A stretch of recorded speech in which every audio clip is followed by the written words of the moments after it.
going on, everyone? NOK3 here. Hope you're having a fantastic start to your morning. Morning my time. Could be afternoon, could be evening, could be any time that you're watching this video, but hope all is well. So today's video is on a new topic, and the topic for today is basically going to be on education / resale on upgraded or aftermarket vehicles. And as you know, I have a 2008 Infiniti M35 that's basically upgraded with, you know, red, and I have lights underneath, and I got red here and red on the seats, and then rims and tires and all the things, right, on this vehicle. And so, you know, it's cool. I like it, and it's been fun. But I want to put something in perspective for you, because we all know that, say for instance, when you upgrade a vehicle, depending on the vehicle, depending on the buyer, and depending on the circumstances, 9 times or 8 times out of 10, you do not get the resale value that you should, based upon the fact that if you put $10,000 into a vehicle, you would think that you would get $10,000 back out of the vehicle with that investment. Like, say for instance, we talk about homes. A home, you upgrade a home's like one of the biggest purchases of someone's life. And then the home's upgraded, right? It's done, it's whatever. You can see before, you can see after, and people live in it, they love it. They'll spend the extra money, right? So you'll make your money back. Actually, you'll make your money back and then some. Now with vehicles, they're a depreciating asset, right? More so than a home, because a home can last for years and years and years, and a vehicle can last for years and years and years, but then you got other things that you have to take care of over time with the vehicle, whether it's like, say for instance, motor or transmission, or maybe it's, say for instance, like your door seals around the door here, the rubber get kind of old over time and you have to replace that. And plus, you know, the vehicle's in motion, it moves, it's on the freeway. So of course a car is going to be a different circumstance, or a different basically I want to say example than a home. But now we talk about, say for instance, the topic about education and aftermarket vehicles. It's interesting because last night I basically was on a date, and the woman that I was, you know, basically on a date with, she saw my vehicle and she's just like, oh my god, that looks like a vehicle that would be like out of like Fast and the Furious.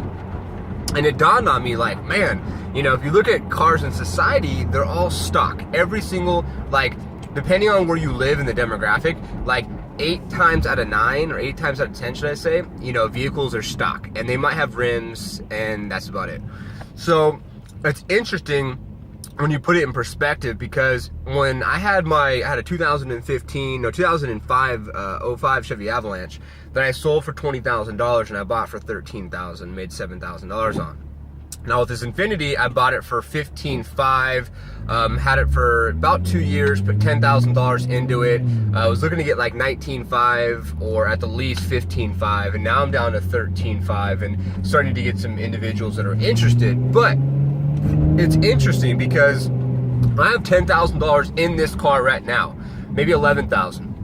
And we're talking about rims and tires and lights, and we're talking LED lights inside, and aftermarket stereo system, and all these various different things that basically add value to the vehicle, comfort to the vehicle, and it also sounds really cool, which you can hear right now, the exhaust on the vehicle. And so now when I've been dealing with buyers, I have to educate them, right? So this is the education part. I have to educate the buyers in order for them to understand what's on the vehicle and the upgrades and the price, and then basically here's the receipts to add the value. Now to the certain in particular buyer, certain in a particular car, and so on and so forth, you know, it could be a remedy for success. Now for an 05 Chevy Avalanche, I got really lucky, plus it was a truck.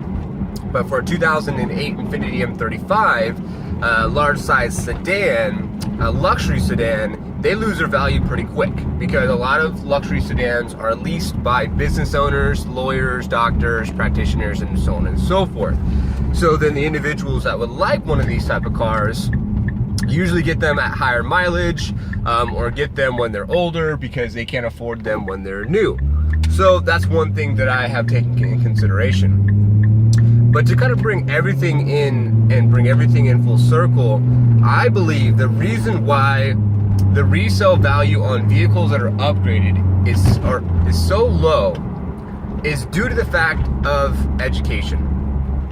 When individuals are not educated when it comes to vehicles and, you know, aftermarket items that are on a vehicle, it's not going to be the remedy for success for, say, for instance, the sale of that vehicle at a higher price than the suggested, you know, say, for instance, private party value. So just something interesting to think about, because if you think about everything out there in the marketplace and vehicles and whatnot, you know, vehicles are pretty standard. They're all pretty much the same. You can buy the same M's, you can buy the same 35s now, but you know, talking about BMW M's, you know, those are different. You can do a couple different customizations and make them kind of nicer.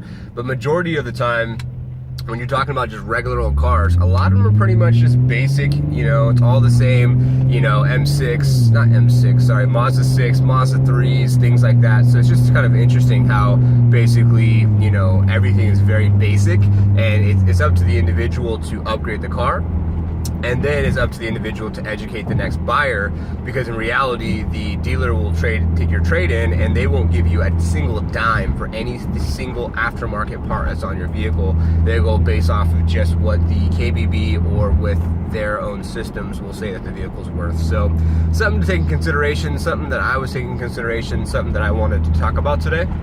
100 videos, 100 topics, Normal Look Kinsey III. NLK3 short for Normal Look Kinsey III. Like, follow, connect, subscribe. Links are below. I appreciate your time this morning, evening, afternoon, whatever time you're watching this video. And until the next one. So if you want something...